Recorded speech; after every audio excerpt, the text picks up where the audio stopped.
Hello, dear listeners and watchers. You are about to enjoy episode 4 of the JPDUB with very special guest Mike DiSalvo. Along with a wonderful and amazing interview, we've bookended this episode with two really cool songs. The song at the end is a music video complete with lyrics and very cool art. Enjoy this episode. Enjoy the interview.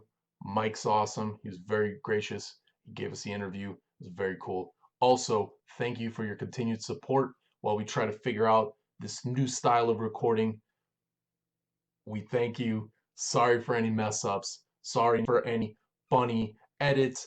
And we hope that you will continue to support us and enjoy the show. Tell all your friends about us. Finally, in the words of Wallace, aka the Juice.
Whispering my name from the corridor. Listen to me, nauseating to let me know. New colors, yes, and winners. The cost, the caravan, bears past, every terror.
Welcome, everybody, to the JPDUB podcast. This is a subsidiary podcast of Juice Pro Wrestling where we get to talk about a lot of other shit that I'm into besides professional wrestling, like heavy fucking metal.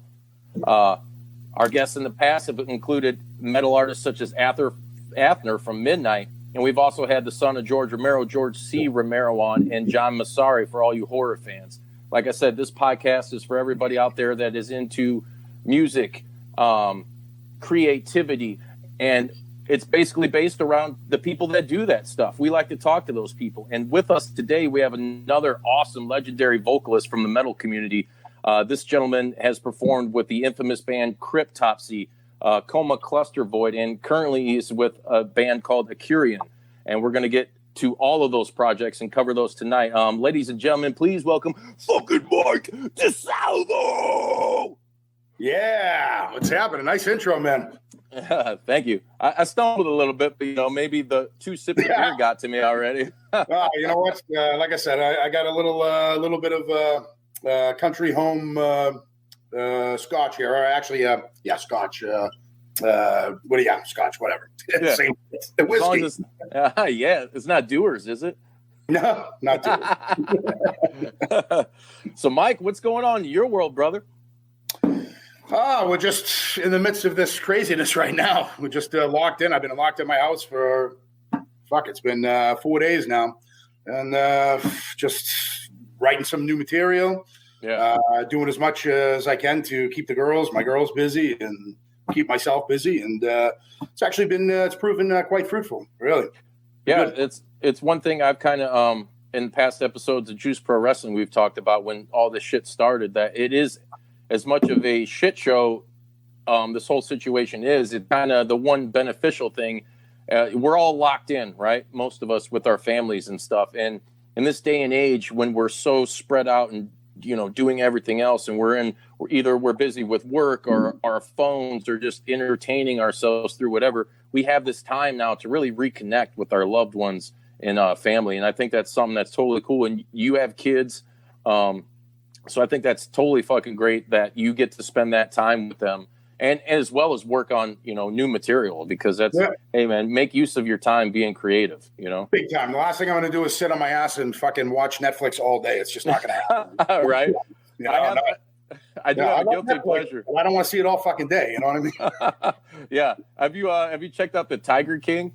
I haven't, that's one I got to see. I heard this was awesome. Dude, it's fucking... Is it as awesome as people saying? Oh, yeah. It's fucking awesome. There's a lot of times, though, where I'm just sitting there, like, super uncomfortable. But it's hilarious. Kind of film, a documentary. Oh, yeah. It's fucking awesome. So, Mike, you're a Boston native, right? East Coast guy? I am. And you're currently residing in old Canada, eh? I am, eh? Yep. I'm up here. I'm west of Montreal, so about 40 minutes west of Montreal. And I've been up here for almost 25 years now. So yeah, I'm a native now. Been that long. Do you find, I'm going to interrupt you guys, do you find that your accent is a mix of like your Boston, your East Coast roots, and then that Montreal, that part of Canada, not Montreal necessarily, but they have their own accent out there. And like, do you think you got a mix of a little bit of both? I don't think so. No, I don't think so. A lot of people from up here, I mean, they're, right away, they're like, you're not from here. You're not from here. No shit. I mean, I've had people say, "Oh, you're from Jersey, you're from New York." No, fuck no. I'm from Boston. Fuck yeah, great. That's fucking right. Yeah, no, I haven't lost the accent. In fact, I go back to Boston, I feel like it almost like falls into sync even more. It's just it's an accent that I love it. It's home. So speaking of Boston, I want to kind of get into a little bit of your early days. I mean, everybody, of course, every extreme metal or death metal fan out there knows you for your work with Cryptopsy. I mean, you cut 2 killer albums with those guys, Whisper Supremacy and Then You'll Beg, and following up probably one of, if not the best death metal albums of all time, and None So Vile, which was a fucking ridiculously hard thing to do. So before we even really get into your time with Cryptopsy, give me a little bit about your roots out there in Boston. I mean, were you in like the hardcore scene? What was going on in your early days, like in your youth? Well, I mean, Boston's got a funny thing about Boston. The history of metal and hardcore and punk used to be a very, very tight-knit community. And this was like this for all through my youth, from when I started going to shows at 14 years old. I used to get into shows, actually, let's say right turning 15. I used to get into shows that were 18 plus, even 21 plus. They never fucking carded back in the day. And I used to go see, I mean, I've seen everyone. They used to go into town. One specific place called The Channel, a famed club that was, it was like the soundtrack of my youth for going to shows and meeting people that were in the scene and things like that. So, there was always that love of going to see shows and then watching these bands up close, watching bands like Overkill and Testament and Trouble, King Diamond, Nausea. I mean, fuck, you name the Suicidal Tendency. I've seen them all back in the day. Yeah. And so there was always this, the camaraderie was there for one. So you sort of you fell in line with whoever the fuck was playing. Really, it was like, okay, there's punk bands playing, awesome, let's go. There's metal bands, there's hardcore bands, like awesome. Like we soaked it up, And I'm very proud of being part of that scene, And I think it was one of those things that sort of you talk about the roots. Seeing these bands up on that stage. And saying, like, I'm right there. I can fucking reach these people. And, well, maybe I could do that someday, And I wasn't playing any instrument. I played the fucking clarinet when I was a kid, So, nobody knows that, by the way. So I used to play, stuff like that. I've always had the love of music. But then it just, I had friends that picked up instruments, and it just kind of fell into my lap where it was like, hey, man, here's a reporter's mic. You want to, let's hook it up to my PA and we'll, have you sing.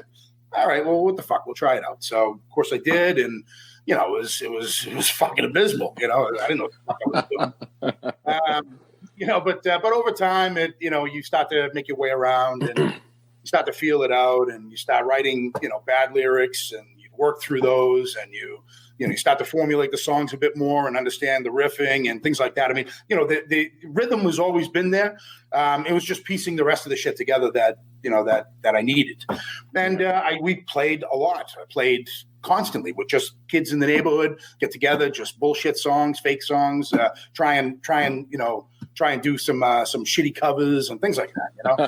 Anything, just to fucking play music, really. Yeah. And and then it just it went off from there. My father was the first one to buy me a PA. Bought me this shitty little PV PA that it was what I wanted. It was I want to say it was like $300-400 back then.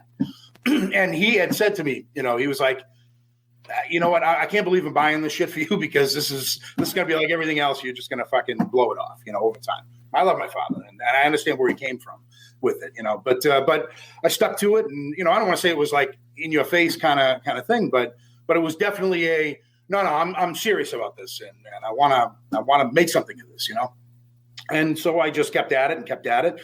Got together with other people who were more serious. Started a band called Skeletal Onslaught with some friends. We put a demo out. It was, we were just figuring shit out, Yeah. And we had we put a demo out, and then I had joined simultaneously. I joined a more hardcore band called Mindscape, and started doing something a little different there. So it wasn't so heavy. It wasn't singing so heavy. It was more singing, trying to kind of sing and do metal thing at the same time.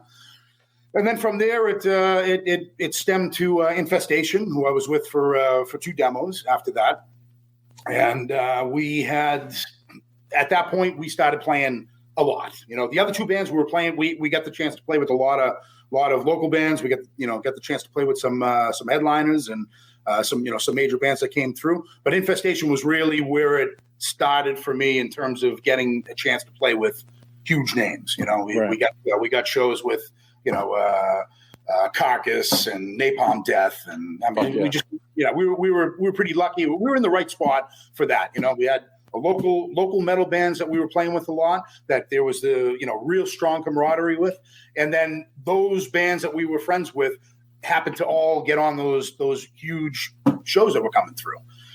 And that's I don't want to say it's certainly not where I cut my teeth, but it's definitely the place where I everything sort of got better for me, in terms of finding my voice. Lyrical content was much stronger, much better, and then it just from there I moved up to Montreal with every intention of keeping that going, and of course it fell south, obviously, being so far away. And Mike, what was your connection with Montreal, though? Was it bandmates you were with at the time, or? That's actually a funny story. We had played with Infestation. We had gone to play a 10 keg party in New Bedford, Mass, and it was in this huge complex of it was like a mill area. And so deep in this mill was this huge party where there was like 15 bands. One of the bands was Cryptopsy, who at the time was Gomorrah. At the time, I'm sure that was the name. I had this discussion with Dan Lord Worm, and he's like, "I'm telling you, it wasn't Gomorrah." I'm like, "Dude, I'm telling you, it was Gomorrah." And he was in the band, so what the fuck do I know? But that's who I remember it being, right? Was Gomorrah. But I had met them, and we hit it off with those guys immediately. They got up on stage. Flo was fresh in the band. He was like a 17-year-old kid. He was a fucking drum whiz. Unbelievable. That kid just, they laid waste to the place. Honestly, they were the best band there. And, this keg party that we went to, we right before the first band gets on, who shows up? The cops, of course. Yeah. Cops come in, break up everything. They grab all 10 kegs, take off, and then say, "Okay, boys, go ahead, keep playing." So we had the keg party without the keg, and that's where I met those guys. So we had been in touch for I guess a couple of years, anyways. I had been pen pals with Steve Tebow at the time, and I had sent them a flyer saying, "Why don't you guys come down for a show?" And then vice versa, they had said Steve set up 3 shows for us over 2 separate accounts. First time we went up, we played a place called the Jailhouse with Cryptopsy. Second time we went up, we played up in Rimouski, which at that time was a fucking major hotbed for metal. It's a smaller town in the middle of fucking nowhere. Well, it's not even that small, but it's way out. And there was like 1,000 kids that come out to the show. They got nothing to do out there, so they all come out to the show. So Cryptopsy played that show. No, sorry, they didn't play that show. Steve booked us that show. The next night we played in Montreal, and we opened for them at Cryptopsy. So from there it started. It's actually the place where I met my wife. It's really, I would say, the time it sort of all happened, because I became very close friends with them at that point. And once I moved up here, they, Dan had left the band at that point, and Flo had asked me, we were out for drinks, and he said, "Hey man, you know what? Like, we want you to come down and try out." So I came, put my ass to learn the songs and came down. Yeah. What the fuck was going through your head when they asked you that, though? I mean, I was saying, fuck. I was like, I just got out of my other project. Music's in my blood. I wanted to play. It wasn't for a lack of interest. It was just a lack of people to play with at the moment. It was short-lived. It was short-lived. It happened pretty quickly. Once he found out that I was out of that project, and then of course Lord Worm was out, then it just came together very, very, very, very smoothly.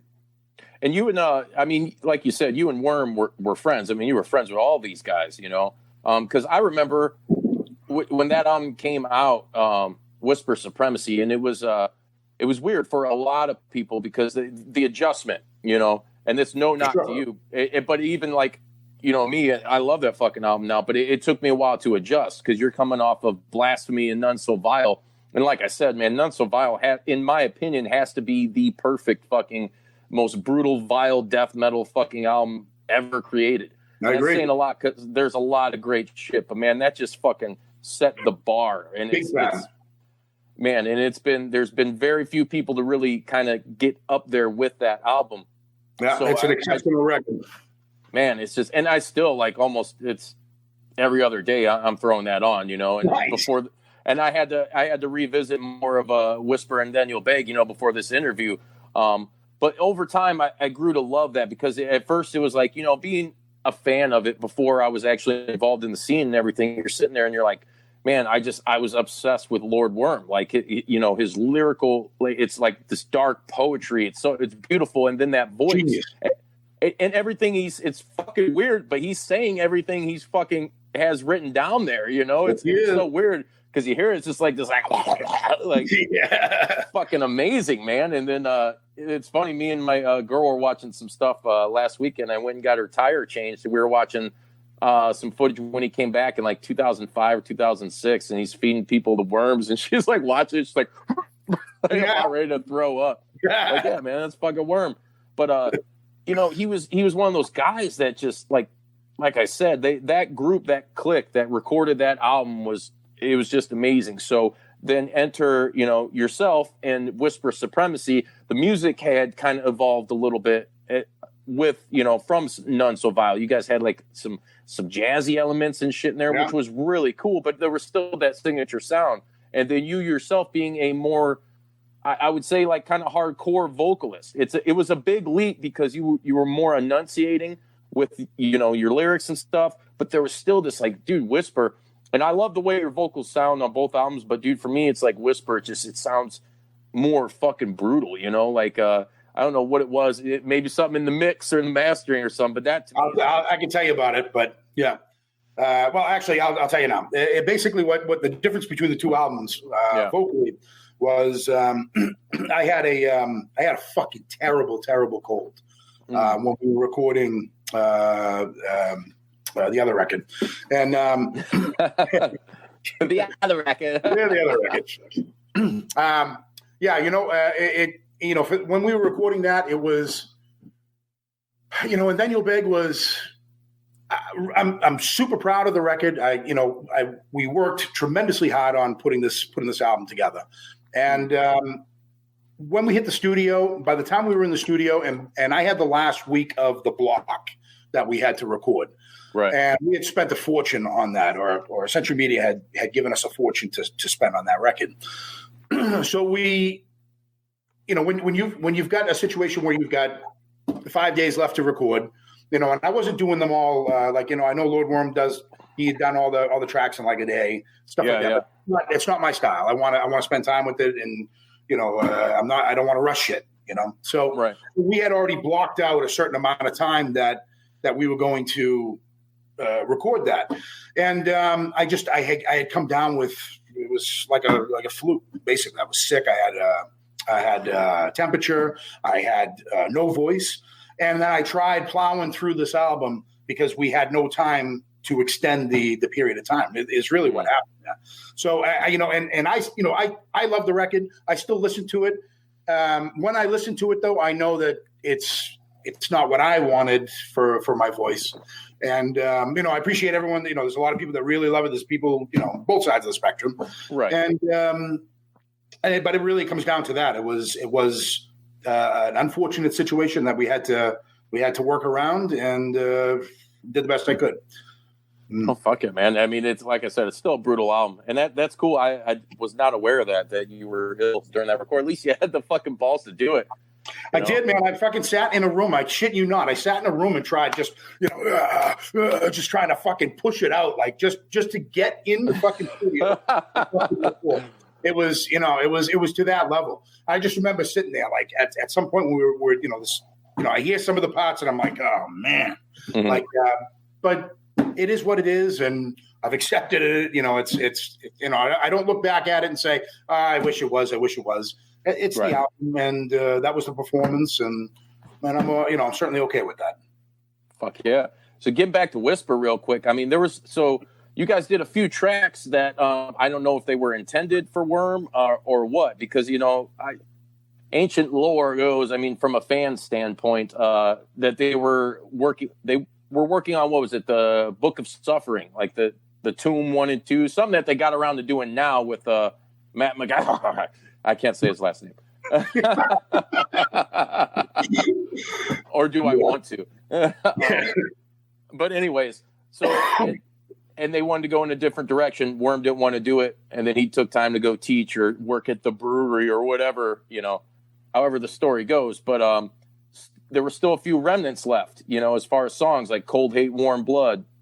How was it to what were you thinking? What was your mindset going into okay, this is one of Worm's pieces. I'm going to be recording this. I mean, were you just like, fuck it? Because to me, it almost seems like a when Ronnie James Dio joined Sabbath. It's like, I'm not going to be Ozzy. I'm going to fucking be me and still fucking kick ass. You know what I mean?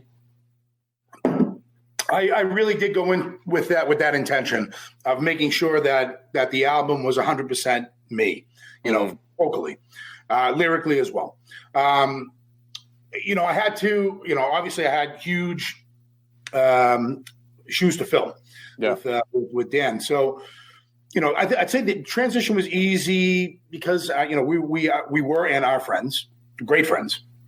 So there was never, I never felt I had to outdo him, or I never felt I had to, follow in his footsteps or any of that sort of stuff. It was always set from the start, even though it would have been what I would have done from his standpoint. He was always like, dude, do what you do.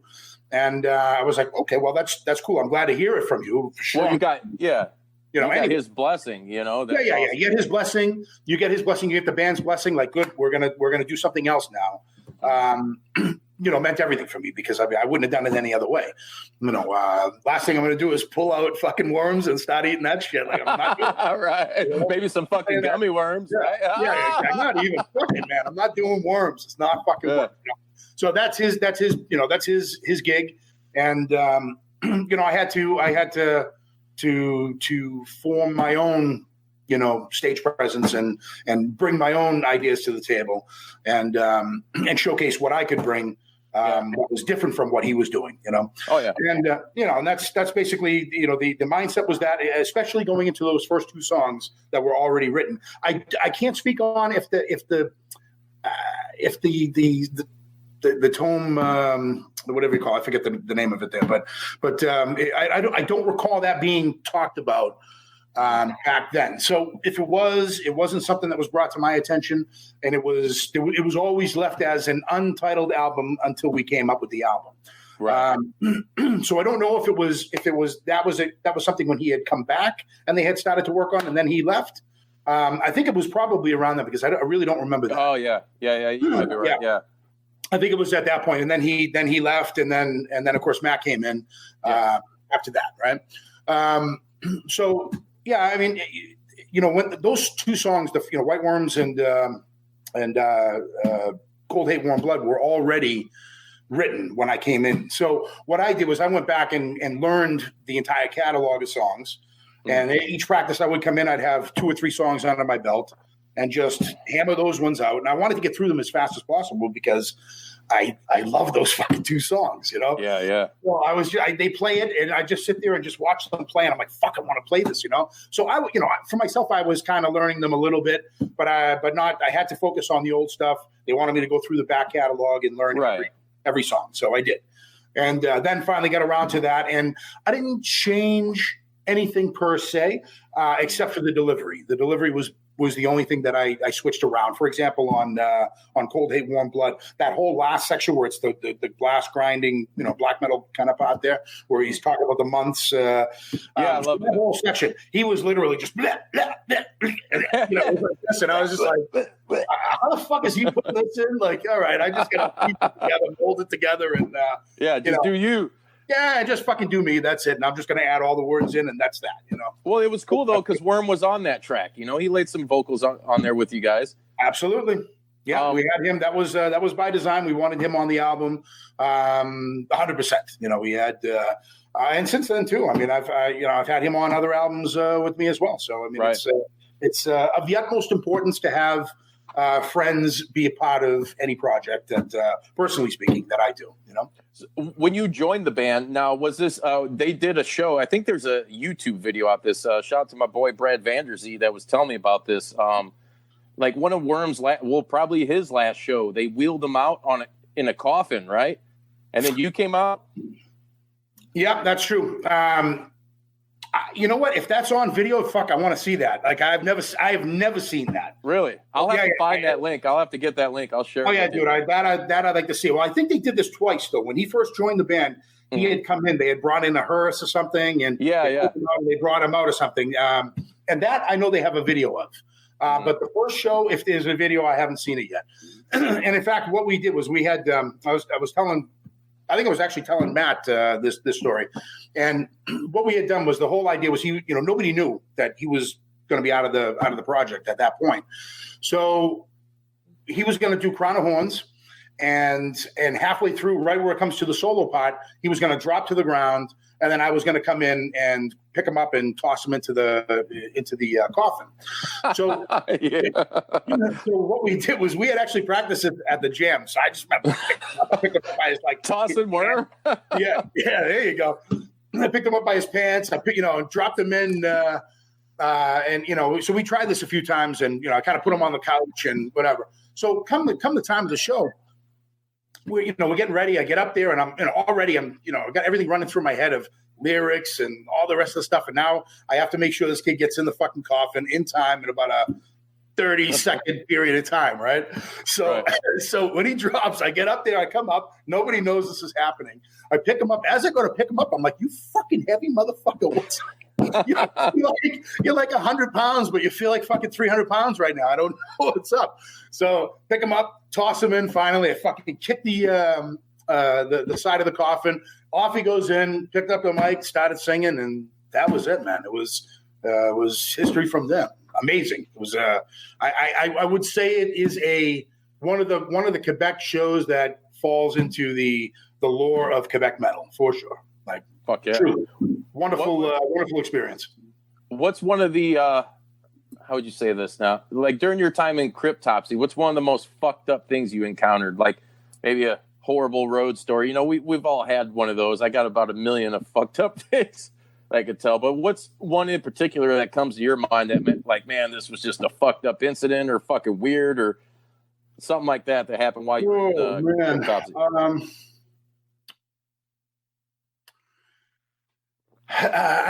We had a show in Slovenia. There's many, but this is the first thing that came to mind, so I'll tell it. We had a show in Slovenia, and we ended up playing. It was a war torn. It was in Ljubljana there or whatever, the main capital, and beautiful place, very nice people. They, for whatever reason, they weren't. Some of them were not hot on Americans, North Americans, right? Yeah. So they were letting it be known that it was an outside festival show, and to get into this place was the complex that we played was surrounded by like this big cement wall, right? So we get in, and there's a blown out section that they have this makeshift cage that's covering it. So we get inside there, and I don't know when this war had taken place or whatever, but there was definitely some kind of conflict that had happened in the city, and we've seen pieces of it all over the city. So we get in, we get on the stage, stop playing, and I get some kid that keeps lifting the monitor, the stage monitor, keeps flipping it up and over. So, I need to hear it. I need to hear what's going on. And, I'm definitely a guy who likes, vocals and guitars, everything in the fucking monitor. I want to hear it, Yeah. So he keeps flipping it. So I go up to the guy and I'm like, in between songs, I'm like, dude, can you just stop doing this shit? He says, yeah. Set back up, boom, he does it again. So I don't know, this happens like fucking 2 or 3 times. So, I'm like, okay, what a fucking asshole now. So he puts they have these like fucking king cans over there in Europe. They're bigger than the king cans that we get here. They're fucking huge. They're like a little keg. So he puts this down on the stage. So as soon as he fucking puts it down on the stage, I come fucking running up and I boot it as fucking hard as I can. It flies past his face like shoot right here. It screams past his face and hits his friend fucking square in the nose. Bang! He goes down and So anyways, at that point that shit ended for the show. He stopped it after that. But later on, the fucking kid shows up at our tour bus, him and his girlfriend, and he starts talking shit and whatever, not even really like nothing insulting, just being a dick. Right. So I said, dude, you know what? Get the fuck out of here, man. Like enough is enough. Like, so he keeps it. So, okay, dude, I get off the bus and I grabbed him and I fucking dragged his face across the fucking gravel. and I fucking pulled him to the side of the bus and I let him go. And then I walked back and sat back and picked up my beer and started drinking. Like, we ran into We ran into that kind of shit more than occasionally with multi people or people talking shit or something like that. And I'm not a guy that's gonna sit back and let it happen, or very rarely, anyways. And so I just said, "Fuck it," enough of this fucking asshole. Another one, actually, we had this one. Actually, now that I think about it, we played 2 shows in Winnipeg. At a hotel. It's like this hotel stage thing. And so, as we're playing, this kid smashes a bottle off of the stage. So there's glass everywhere and he's just kind of, he's into it. And then he proceeds to fucking smash his head into the broken glass. Yeah. So as he gets up, he's got fucking chunks of glass like this. And I'm just like looking at it. I'm singing. I'm looking at him and I'm like, the fuck you doing, man? So everyone, we keep playing, obviously, we just keep playing. But we're looking at this guy, like, what the fuck? So anyways, I go back, take my towel at the end of the song. Here you go, man. Here's the towel. Like, clean yourself off, buddy. All right. He fucking cleans himself off. The fucking kid bled like a sieve, man. It was unbelievable. It's like, metal fans. Right. I had a similar situation like that. I ain't going to get into it, but yeah. Get into it. This was back one of my first few gigs when I joined Decrypt, probably 2004, 2005. There was a mutual friend of the band that was around. He went to school with all the guys that I joined up with. We were playing I forget the name of this fucking place. It was some like seedy fucking art gallery, or I can't remember, Transmissions Gallery, I think it was called. I forget who the fuck we were playing with. Maybe it might have been Misery Index at the time. Plaguebringer. But this dude, he's all fucked up, man. And there's like bottles getting fucking smashed everywhere. Next thing you know, it's like, dude, this kid's arm is just fucking gushing blood. There's blood everywhere. I didn't see him for a little while after that. And I think he was all fucked up, man. I ain't going to name any names. But his ass was gone after that. And I remember like joining up. I was like, like I said, one of my first few gigs, I'm like, all right, this is how it's going to fucking be. I'm going to have to drink a hell of a lot of beer. Nice. That's great. So after your exodus from Cryptopsy, I mean, what was the reason behind that? Other you just wanted to raise a family, or what's the story with that? I with my wife, there was many challenges with touring.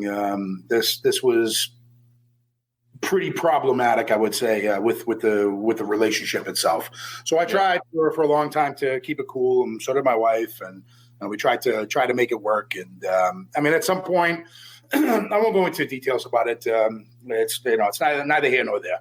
But at some point, there was an injunction that it had to be one way or the other, and so I chose this way. So that was basically it.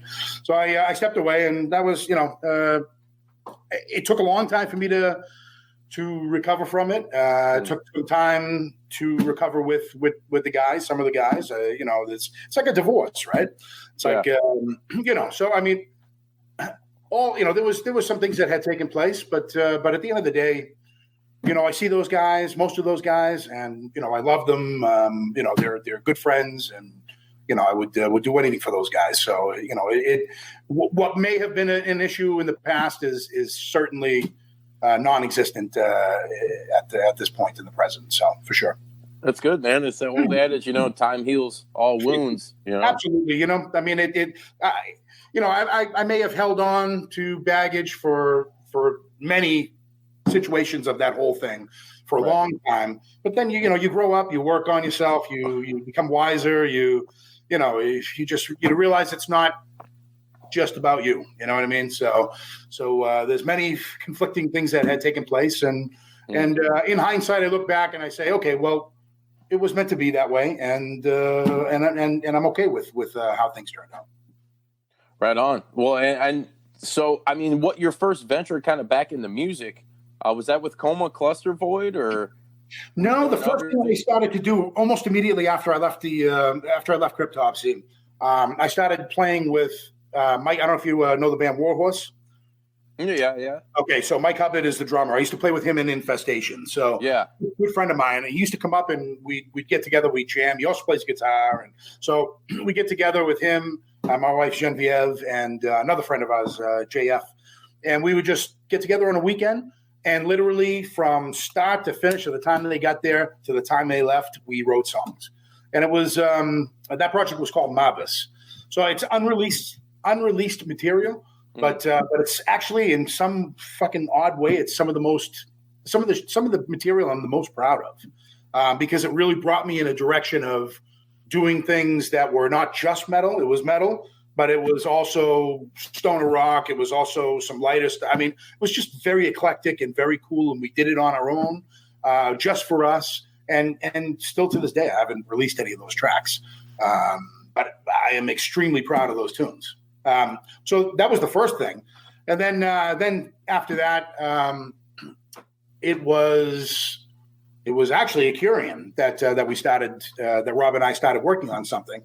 And then it was Coma Cluster Void shortly after, where Gene and Sylvia had reached out to me through, of all places, LinkedIn, and because I wasn't on any social media except for that. I did that for work.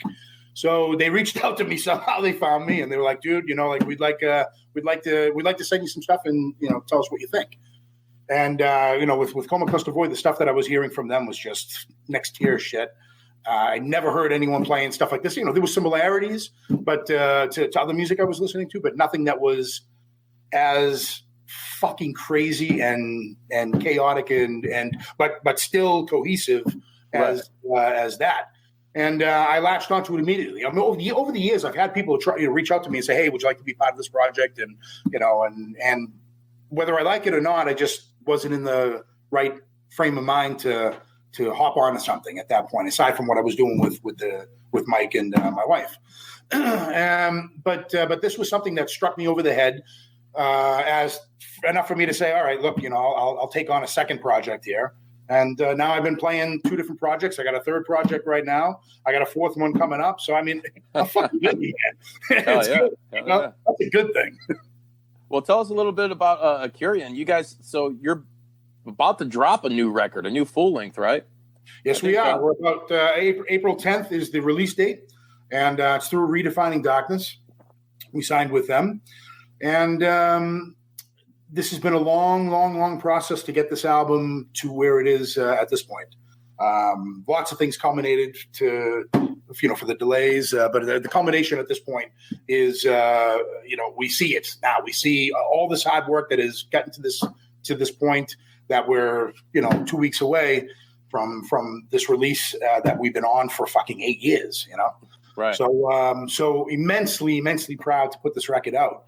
It's just one of those things that you know, in hindsight, you look back and you're like, holy fuck, man. Like, we stuck through it. I had times, I'm sure all of us had moments of saying, like, fuck, are we ever going to get this done? But I don't think any one of us had said, we're not going to do this. Like, right. You know, it was just when it was going to happen, you know. You know, this might be a testament to not walk into it or with this kind of approach, but the approach was, when we get this album done, we'll get it done. You know, we didn't do it 8 years later. No, it wasn't planned for that. But I can say, like, you know, probably when we get it done, when we get it done, would have said would have been like a safe zone of 3 to 4 years. And you know, we had multiple things that had taken place in our lives that stalled in several different areas, several different times along the way. And, you know, here we are. We're 2 weeks away. So super worth it. Hell yeah. I mean, you guys, you're a band formed of guys from other multiple bands, you know, Neuraxis, Cattle Decap, Cryptopsy. So I'm sure, you know, a lot of that kind of gets in the way of trying to get a fucking record out, you know? There was, you know, we definitely had some time constraints with that, especially with Ollie, the bass player. Ollie Pinard. He had, you know, he's in Cryptopsy. He's doing double duty. He's in Cryptopsy. Right. He's also in Cattle Decapitation. The kid is on the fucking heavy on the rise.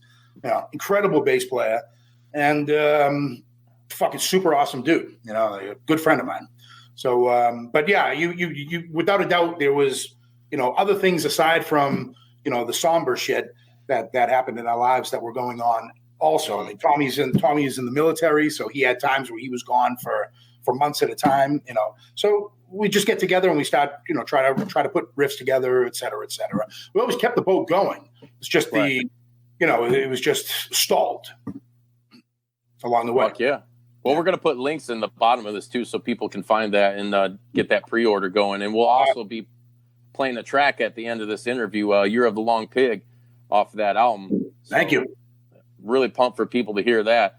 So let's kind of getting off the music. Well, before we get off the music kick here, in your opinion, what are your top 5 favorite death metal bands of all time? Ooh. Entombed. Gorguts. Ooh, yeah.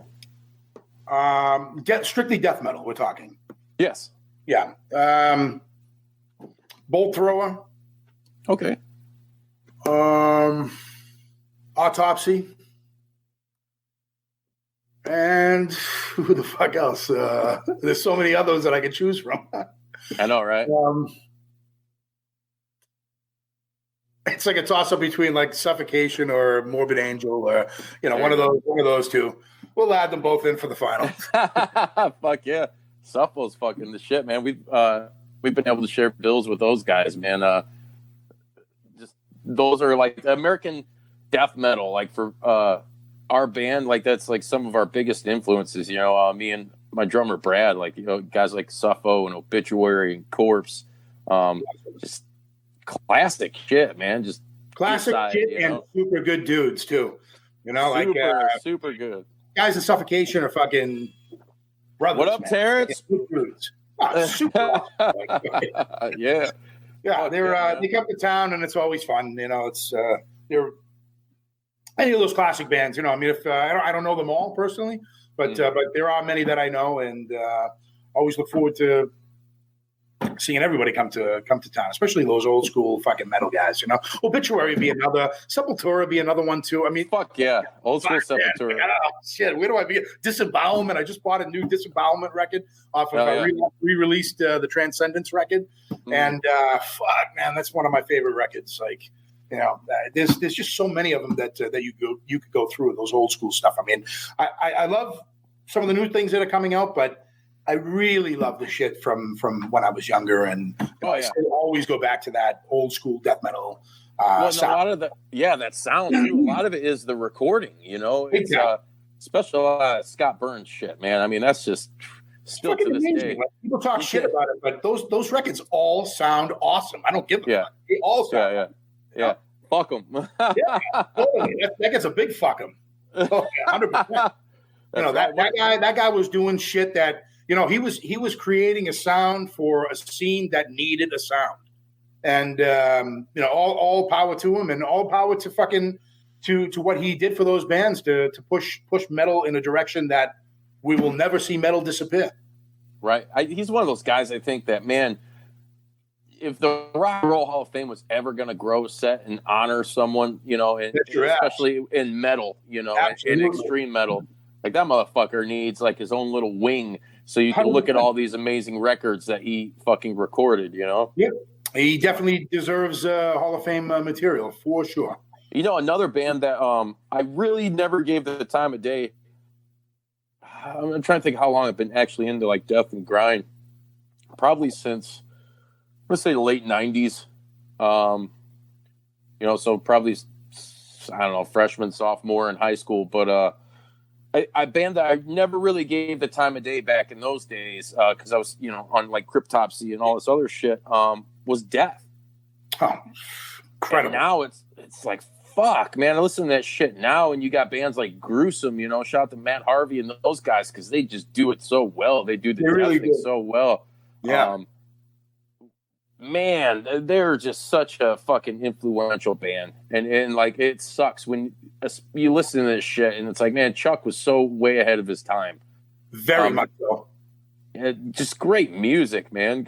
And Death, to me, as far as death metal goes, they're one of those bands that can cross over and be more accessible to, a guy that's used to listening to, whatever, something that's not death and not like, I can't understand what you're saying. I fucking hate that shit because to me, and you're a vocalist, the same shit I'm about to say is, dude, it's an instrument. It doesn't always have to be. Look at dude, John Tardy in the beginning wasn't saying a fucking word. No, it was great.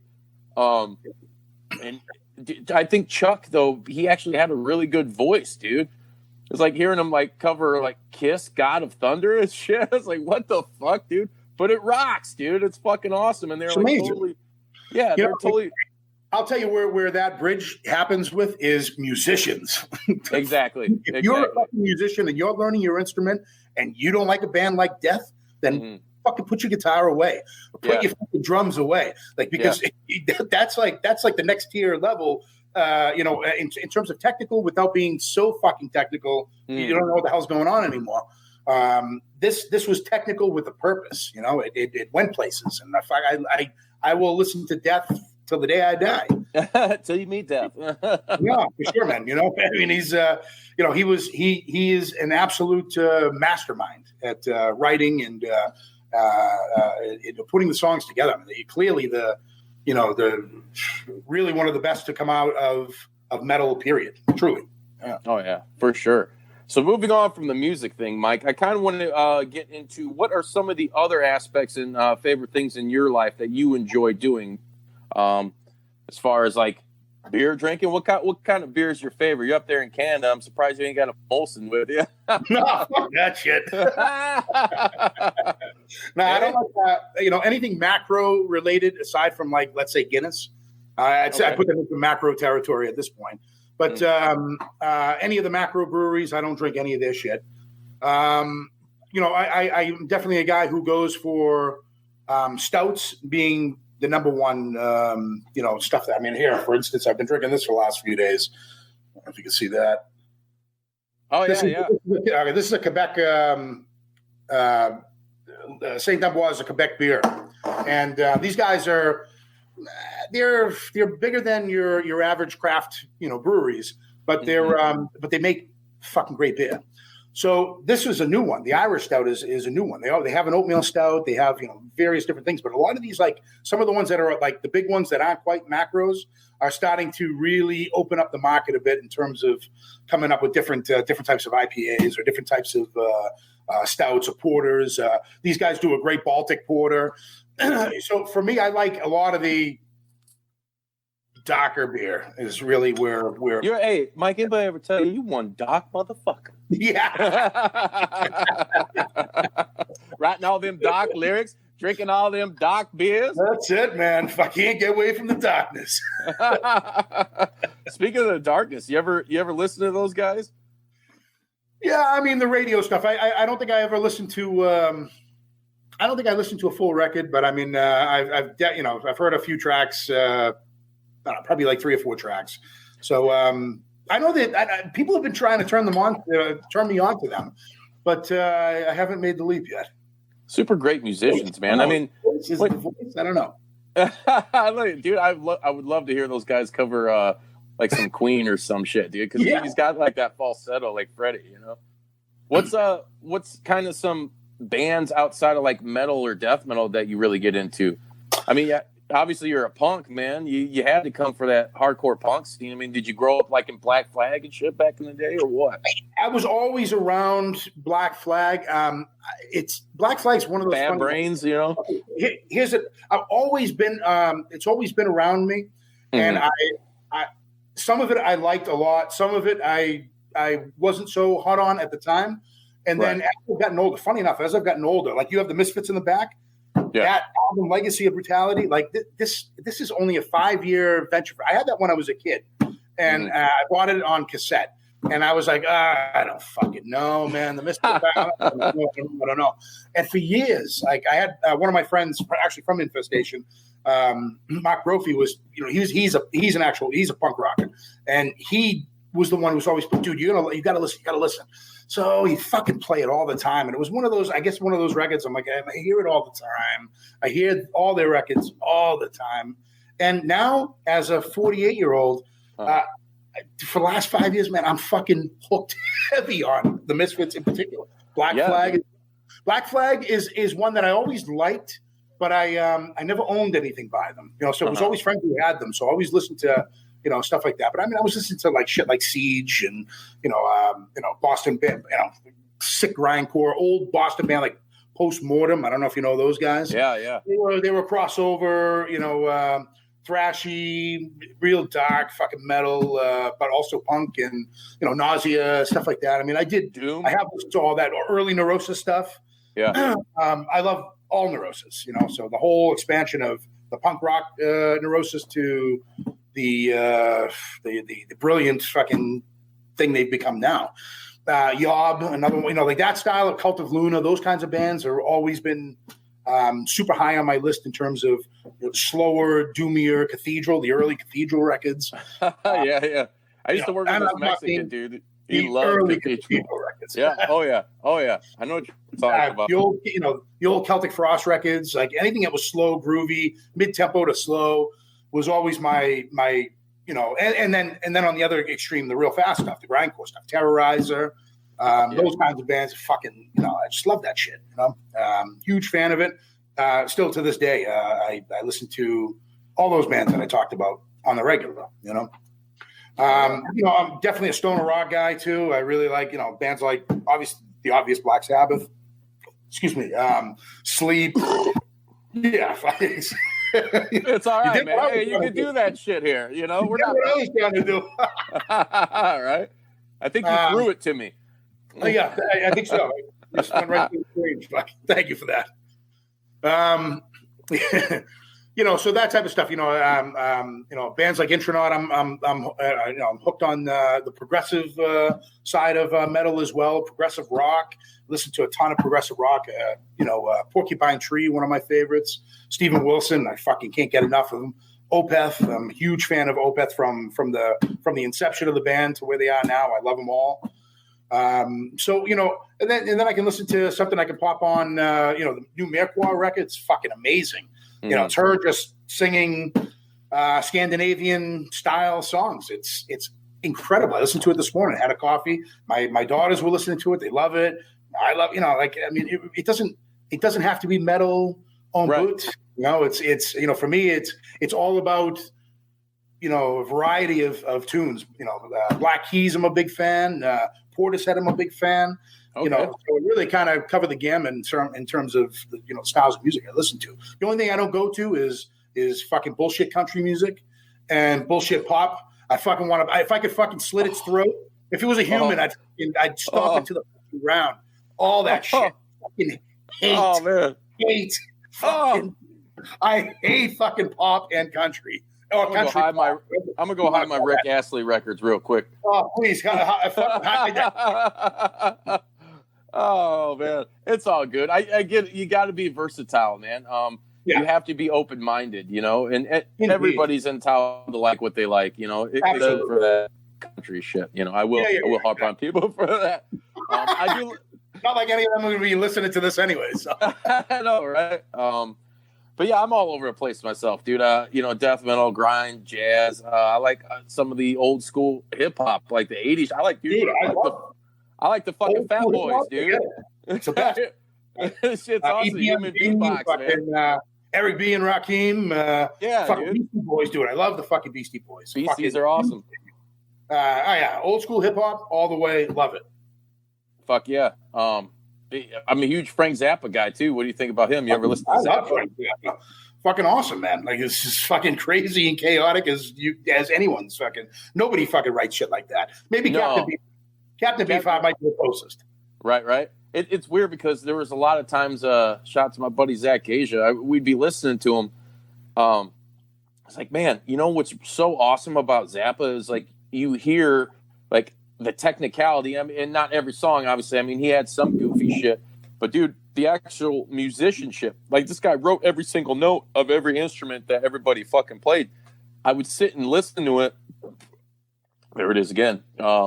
Thank you, Three Floyds. Yeah.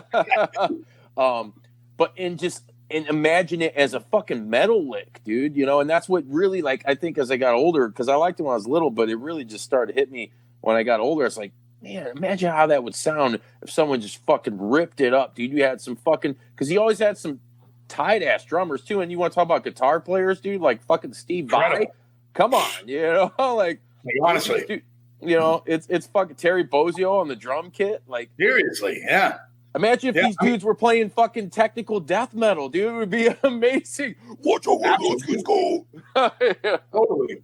You know, and the thing about Frank Zappa too that nobody realizes, the guy has like fucking 30-something records out there. He's just got tons and tons and tons of fucking albums. I think it's 100. Does he have 100 records? Really? He has 100. They just finished. He was working when he died in '93. He was working on number 100, and they finally finished it off and mastered it. It came out, I want to say, anywhere between 3 to 5 years ago. Holy fuck, man. Okay, yeah. So what the fuck do I know? Yeah, it's all good, man. 100. Holy fuck, man. That's like a record.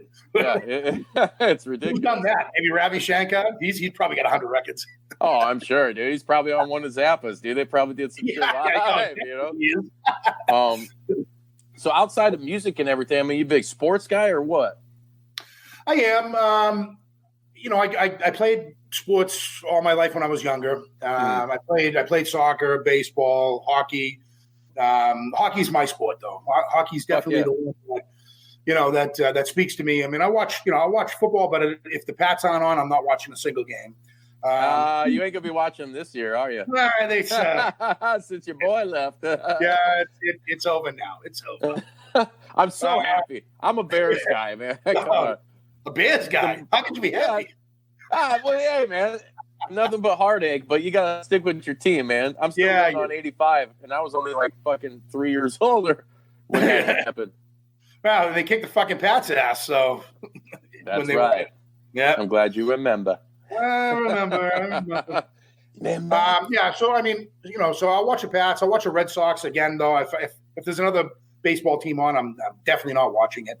But I am a Red Sox fan. I'm a Pats fan. But really, where my loyalty of sports lies is the Bruins. The fucking Boston I was just gonna say the Bruins. Yeah, huge fan of the Boston Bruins.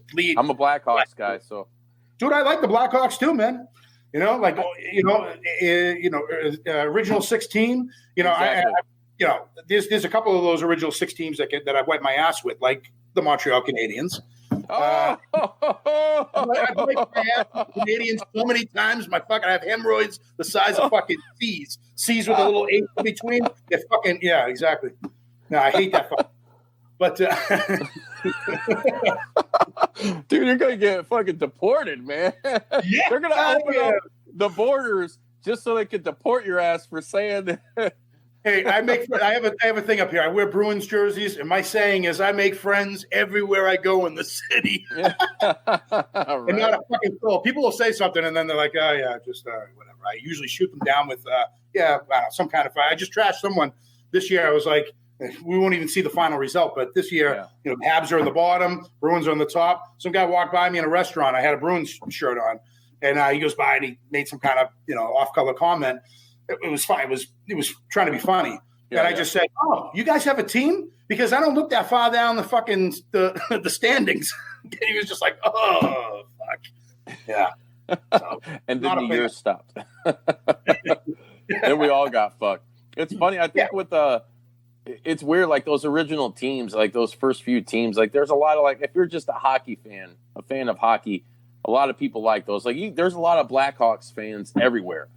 Just like for some fucking reason in baseball, there's a lot of Cubs fans. I don't get that shit. But no.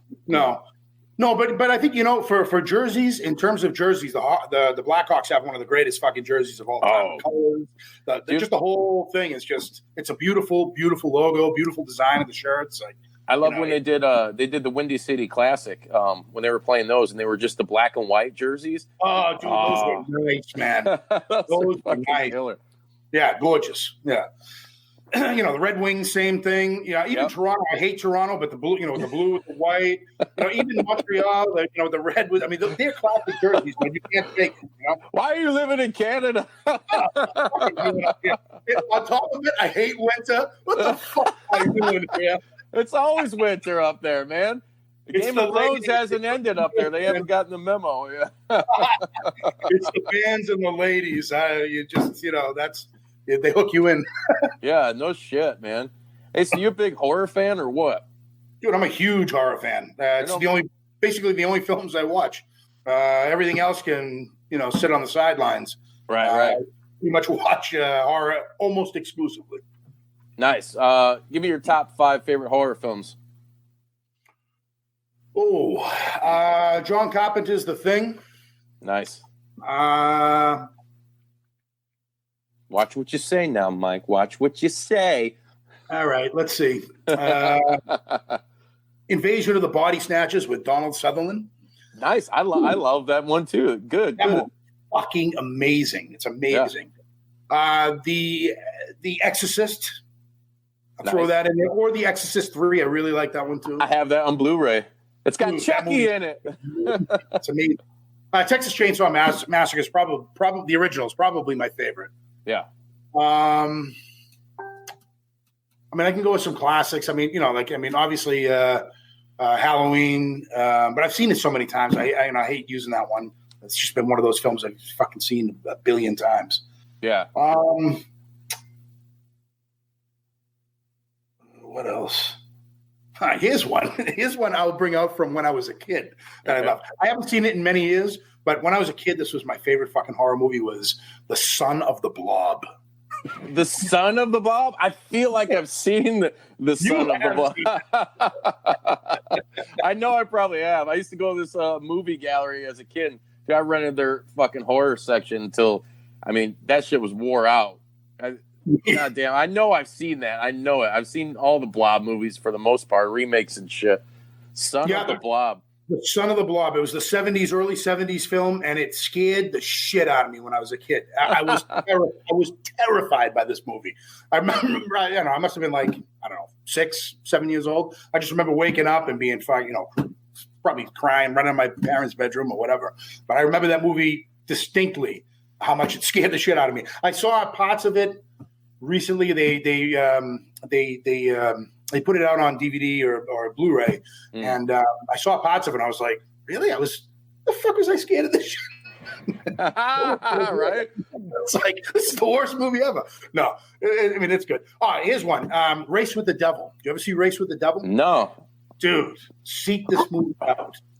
It's with not Peter Fonda, but his son. James Fonda? Not James Fonda. Not Peter Fonda, but Peter Fonda. That's it. Henry Fonda was the father, right? So it's Peter Fonda. So. That's the son. And Ned Beatty, I think, or something Beatty. Baby. The girl from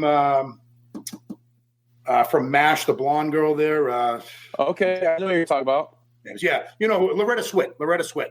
Mm-hmm. Dude, this is a classic 70s satanic. Like biker? Huh? Is it like a satanic like biker fucking film or some shit? No, it's satan. Well, no, it's not. It's like it's a satanic cult that is chasing after these people who witnessed a murder that takes place. Or it's a they see a murder that takes place in the distance, and then they know that they're there, and they basically chase them around all through Texas after them in these different like scenarios. Dude, it is a fucking fantastic film. Fantastic. Early 70s, Race with the Devil. Check it out. I'm gonna have to check that out. Do you fuck with Shudder at all? Do you have that? Shudder? I haven't seen Shudder. I don't have it. A friend of mine gave me access to it, and then I could only watch it on the computer, and I was getting aggravated, so I laid off. But I know they have their own. I know that they did Rob Zombie's new film there, which I'm not so sure. I don't know how it's going to be. It's garbage. Yeah, I heard it was fucking terrible, man. It's fucking terrible. Let's not sugarcoat it for all these fucking pussies out there. Come on, it's not good. Zombie fans, it's fucking terrible. I rented it just to see it because I was like, I hate all of his movies except for Devil's Rejects. I was like, that one was. I don't even like that one. It's well, okay. There you go. Fuck it. No, I don't like it either. Fuck it. I damn it. Fuck that movie. Throw that shit away. Fucking bullshit. And fuck his Halloween remakes too. Yeah, I don't know, man. Oh, well, no. Don't be like, Michael Myers, man. No, I can't take it.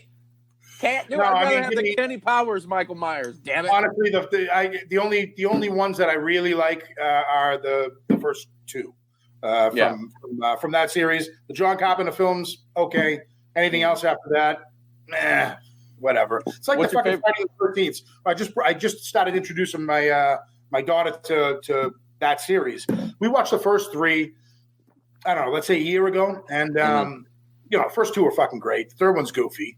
It's kind of silly. It's just silly, The fourth one though is very good, and then after that, the fifth one is like the worst fucking. It's like fucking somebody film and fucking let it run through the fucking. It's horrible. And then the fifth one was fucking. It wasn't as bad, but it was goddamn bad.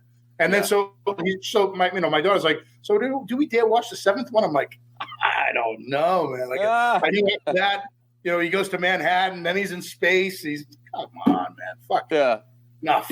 There's some good shit in some of those. So I love like the horror comedy mix, and Stratton too. I mean, we're both huge fans of like Evil Dead.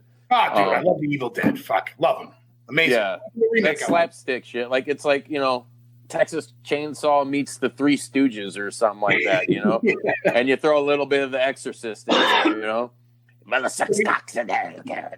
the second Texas Chainsaw Massacre? That was I love it with Dennis Hopper. I own that too. That's great. It's like I'm coming, my brothers, coming to avenge you. He was Dennis Hopper. When I was a kid, I didn't like it, but I think I'm due for a rewatch on that. Oh yeah, dude. I got it's actually not too bad either. I own all of the original like Chainsaw Massacre sequels. Part 3, Leatherface. It's not really that bad. I mean, it's not good per se. I wouldn't tell someone, hey, go out of your way to watch it, but I think it gets a bad rap. And then the New Generation with Renee Zellweger and Matthew McConaughey. I enjoy that fucking movie. See, I thought that one was pretty good too. I mean, I saw that years ago, and I remember not thinking it was that bad. Right. But I even like the recent remakes of that. I think those are all pretty good too. Like I didn't walk away like I wasted an hour and a half or 2 hours of my time. What's one of the worst out of all the like remakes and rehashes in horror that you've seen in like say the past fucking 10 years? Because there's been so goddamn many of them. Remakes of horror? Yeah. Oh man. Fuck, I don't know, man. What the hell did I see that I didn't like? That was a remake. Like, have you seen the Pet Sematary? I like the Pet Sematary. I thought that was good. That one I liked. What did I see that was? I can't think of any that stick out like a sore thumb. I just watched with my old lady probably about a week ago, and I remember I wasn't really down on it when I first watched it, and goddamn, I'm surprised it's been out for as long as it has now. the Evil Dead rehash. You know, Sure, the that was remake really of that. good. It was like, what? I didn't hate it. Like I said, I never hated it, but it was just this thing where I was like, man, I don't fucking want a remake. Just give me a goddamn sequel. And thank God we got that fucking Ash vs. Evil Dead TV That's series. awesome. That I love. That shit's fucking great. And then they cutting it off, dude. I know. They're gonna do another season. Like, super gory, like tons of fucking blood. Like it's perfect. Really. Yeah, perfect. It's fucking. It was awesome. But yeah, the Evil Dead remake, man. I went back and I watched it. I was like, wow, dude, like that's some fucking seriously good shit, dude. Like as far as horror remakes go, that I mean, there was all the gore you could want. It was like the intensity of it. It was pretty damn well done, you know. I can think of a couple of ones that aren't really recent that I didn't like at all. Do you remember the movie that I think it was 13 Ghosts? Oh yeah. That movie sucked balls. I hated that. That was garbage. And the original was actually pretty good. The 50s, I think it's a 50s film or early 60s. That's actually a good film. Another one that I didn't like was the Haunted House on Haunted Hill, the remake of that with Michael Douglas's wife there, Catherine Zeta-Jones. Terrible remake. Yeah. Well, I didn't do that. I was superimposed. But you know, I mean, those are ones that I remember. The 50s films are way the fuck better than the remakes, which just they weren't there. I didn't read 13 Ghosts, but I did read House on Haunted Hill, and the book is fantastic. And the original movie follows it to a T. And this one, this is a fucking travesty. That the remake was a joke. I'll tell you what, man. I just watched. Oh, God, this is the first time. So everybody watching out there and listening, oh man, you're in for a treat. I haven't said anything publicly about this yet because I'm a huge Danzig fan, right? Sure. I understand he's a fucking asshole. I get it. Hey, everybody's entitled to be who they are and what they want to be. Unfortunately for Glenn, he's a great artist, but it's just, according to a lot of the horror stories I've heard, I've never met him. I've had the chance to meet Doyle and talk to him. We play with him, but not Glenn. So he put out this movie, right? And it's called Veronica, and it's supposed to be like a Tales from the Crypt type deal, like. What do you call those type of movies? Help me out, Stretton. You silent fucking monk over there. Little vignettes, like little short stories, like little one shots. There's a term used for those. I can't think of it either. So, yeah. Whatever. We're all fucking dumb at the moment. Must be the beer. Hell yeah. Anyway, so I'm with my girlfriend. We're both huge Danzig Misfit fans. Samhain, all that fucking shit. Like, man, I can't wait to rent it. I was going to buy it. Thank fucking God. I saved my fucking money. I had heard. I'd post about it. I like to help people out and promote their shit and whatever. And, I'm sharing it in all my groups that it's coming out. And one of my buddies, dude I've known since I was a little kid, he started blasting. He's like, man, I saw the premiere in Chicago. He's like, this is a piece of shit. Like, don't save yourself the time and fucking money. I'm like, oh, fuck you. Like, not saying, just in the back of my mind, like, fuck you, you're just a hater. So I turned this fucking movie on, right? Now, I've seen some bad movies in my time. I mean, fuck, I own Meet the Feebles. I don't know if you've ever seen that. God damn, that's a fucking god-awful movie. I had no idea what was going on at any point in time. And it was just like he got some fucking porn stars to like just be topless and like say the dumbest, most incoherent lines. And man, there was no story. So when I say it didn't make sense, it wasn't just people saying stupid shit. There was just like no plot, really. Like where the fuck is this going? Like the first story you watch is this chick with giant fucking titties that have eyeballs in them. She's like making out with this dude. He takes her top off and she's got fucking eyeballs in them. And she's like, ooh. And every time some like this weird spider fucking demon guy came out and he's like raping chicks and killing people, and she would like dream this and stuff and like see it, and she'd just be like, ooh. It's like, what the fuck is going on? Like, I turned it off. Like, not even halfway through. It was like, man. Oh, it was that fucking bad. So you guys heard it here first. It's called Veronica. And don't you dare go behind my back and watch it. I remember he was doing a film about that, but I haven't seen it. So now I'll stay the fuck away. It's so bad, and it, like I said, it sucks because being a fan, it's like, in whatever his last couple studio albums, if you want to talk about bad studio production, it's shit. We could go on that for days, but I still love the man. I love his work. It's cool that he's doing something, and he's filming a spaghetti western like horror movie with like Danny Trejo and some other people now. So I just hope that the second time around is a lot better, because that fucking movie is pure piss. I'll take Rob Zombie Halloween over that shit. Is it a full length? It's a full length film. Oh yeah, it's full length garbage. So stay away from that one, man. There's some good TV shows and shit coming out though that I've seen. Like, as far like in the horror stuff, I dug you watched the Stranger Things shit.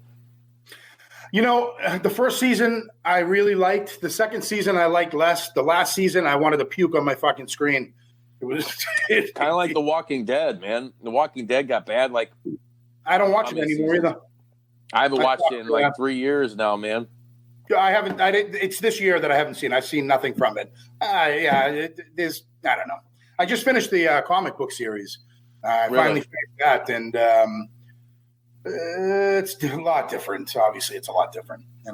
I love the books a lot more. It's great.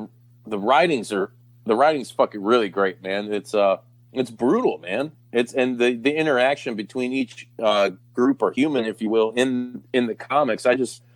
That's the show to me that should have been on like HBO or Showtime or some shit. Like. That's what happens. A friend of mine, actually, Dan, Lord Worm, he talks about it because his whole thing, what does he say to me? There's a song he sings, and it's about love. And I forget. I'm drawing a blank on it. But it's about love. Relationships. It's all about relationships. And then a few zombies in between. Like, it's a fucking soap opera, really. It's what it is. Yeah. Yeah, and it's funny too, because when they first introduced Negan, and you had that brutal fucking opening scene, and Glenn gets his brains fucking bashed in, like, give me the bat, Susan. I'm not gonna hurt you. I'm just gonna bash your head in. I'm gonna bash you right the fuck in. You had fans that were, well, we need more gore and this and that, and then when that happened, it was too much. So then the studio cut back, and all you ended up getting was like more of this drama fucking bullshit that, who really cares about that? As a horror fan per se, I want to see, I like storytelling. I like a good story. I'm a wrestling fan. I watch wrestling, for the physical shit, but a lot of it is the storytelling. It captivated me as a kid, and like some of the characters and shit, and like the character development, and a show like that was just like, man, it was all right early on, and then it just fucking tanked. It tanked, and they're still spawning shit off of it. And you believe that? Now they're doing some goofy ass shit with like adolescents, like kids. Zombie puberty. Yeah, kids that didn't grow up around it or something. Now they're living life. Get the fuck out of here. Nobody get the fuck out. What's out of all the monsters, you say, like, creatures in horror, you have your classic Universal monsters, your Frankensteins, your Creature from the Black Lagoon. Then you have, like, your 80s characters like Freddy and Jason, Michael Myers, Pumpkinhead, Chucky, the list goes on and on. Out of all of those guys, who would you say are some of your favorite characters in horror film? I really like Alien. I think that creature is just fucking, top tier, man. You don't stop that fucking thing, That's a H.R. Geiger design, right? Absolutely, yeah. So I would pit him up against any of them, and I think he wins every time. Just as long as it's not the Predator. Yeah, We've seen fucking those. Predator, who becomes friends with fucking humans. It doesn't make sense. What the fuck? He's fucking blowing up mankind. He's ready to set nuclear weapons, and now he's blowing mankind. All of a sudden, he's ready to fucking become best friends with some girl and a kid. Like, fuck off. Oh God. What does Hollywood do to our dream? The first Predator was good. After that, not so much. But Predator 2's not bad with Danny Glover. Okay, that was not so bad. I agree, it wasn't so bad. But I saw one. What did I see recently? I think this one wasn't so bad either. That it's a heavy body count. Was the Aliens versus Predator the second one maybe? So the second film. That one is not too bad. Yeah, I mean, there's hundreds of people who are getting killed in that one. So that one kid gets killed right out the gate. When him and his dad are out hunting and shit, and then the next thing you know, he's got a fucking face hugger like. Yeah, for God's sake, at least they weren't becoming friends with him to fucking carry him around on his fucking shoulders. Like, what? Want some candy? Remember that? I really like. I do really like Michael Myers. I think Michael Myers' character is just a classic character. There's just no talking, no nonsense. Like I like that character a lot. I did really like Freddy in the first one. I thought that character was amazing from the first film, and then everything else after that, he's a fucking schmuck. But too silly for you. Yeah, he was too goofy. I don't. If a movie is. For me, if a movie is meant to be that kind of comedy, if it starts out as that kind of thing, like it's a bit of a comedy flair to it, like Wolf Cop, you watch that. I mean, it's going to be it's comedy. It's fucking comedy, but it's also there's a ton of gore and stuff like that. I mean, so it's a comedy, and you already know it before you walk into it. But Freddy, you watch that first Nightmare on Elm Street, and then you watch like the second one with all the canned fucking responses, and by the third one, everything out of his mouth was silly ass comments like. You might as well put Arnold Schwarzenegger in as Freddy. And they still would have had Dokken on the soundtrack. They're the Dream Warriors, all right. Mm-hmm. You know what I'm talking about. What about as far as like zombie films go, man? What's your favorite zombie film of all time? You gonna go Romero, go Fulci? I like the Fulci ones. I do like those. What would stop me from a Fulci one, from saying a Fulci one, like Beyond. The fuck is that movie called? Beyond. The Beyond. Fucking Beyond, yeah. Oh my God, it's outstanding. Makes no sense. It's all completely exactly. Yeah. More sense than Danzig's ass could make, though. I'll tell you that. Yeah, but that. Excuse me, but I mean that's it. I mean it's as nonsensical as it is. It's it's just it's gross. It's uncomfortable. Mm. But the reason I would say I wouldn't put them into that category or his movies into that category is just because of the overdubs. The dubs kill me. I'd almost rather hear it in its native tongue and then read it. For sure, I'd rather that. Excuse me. But the Romero films, the first one's a classic. I do like the first one. I like the remake of it. I like the Savini remake was awesome. It was the early '90s one. Yeah, it was that was sick. In many ways, it's better than the subsequent ones, The Day of the Dead, The Dawn of the Dead. When I was a kid, both those films I loved. I've watched them in the past few years and liked them a little less. Right. But I mean, surely those were good. The 28 Days Later, if you want to throw them into the zombie category, those were good too. First two of those I liked. Well, the only two of those. I think they're putting a third one out too. I think. Really? I read that. Yeah. 28 days, 28 weeks, and 28 years. Years, I think. Yeah, it might be. Where the fuck's it gonna go? Yeah, seriously. Mike, I fucking thank you for coming on here. Right now, I want to give you the time to plug what you got going on and where people can find you. I mean, we're going to be dropping some links in the comments so people can click those and check that out. I want them to hear it straight from the horse's mouth. So let it fucking rip, yeah! That's it, man. You know, we got Akurion coming out on March 10th on Redefining Darkness Records. You can find it on our Bandcamp page. You can find it. It'll be in all the stores. It's going to be on all for electric, digital. It's going to be on digital everywhere. You'll find it. You can reach out to me if you want on Facebook. Just look for Michael DiSalvo. I got Instagram. You'll see all that shit on here anyway. So, but that's the newest one that's going to be out there. Coma Cluster Void. We're working on a new album now, so that will be later. We'll do this at that time, man. We got to talk about wrestling at that point. I'm ready to talk about wrestling yet. You ready to talk about wrestling? I am ready to wrestle. Of course I am. Oh man, dude, we're gonna have to get that fucking going then. I'll tell you what. I got a plan already. You're gonna have to come on an episode of Juice Pro Wrestling then, and we'll fucking cut it.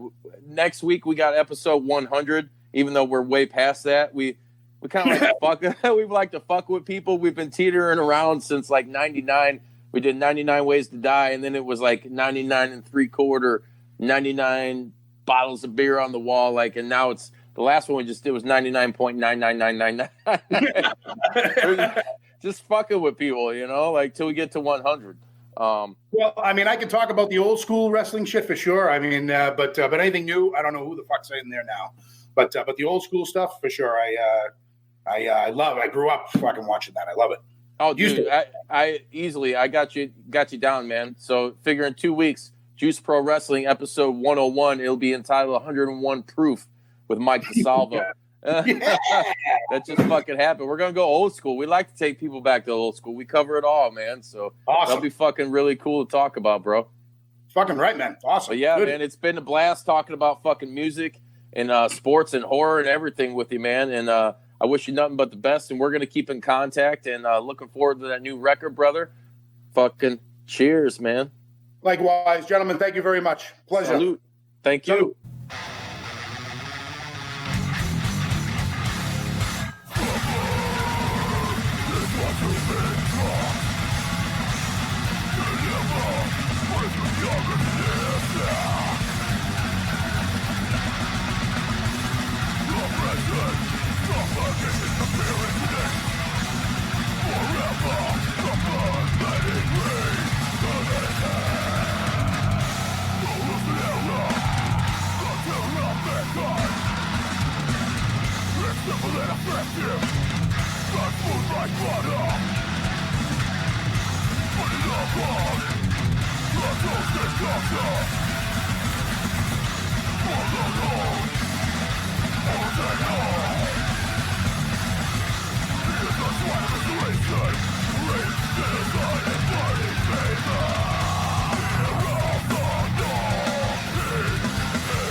Smoldering, the gas around. I am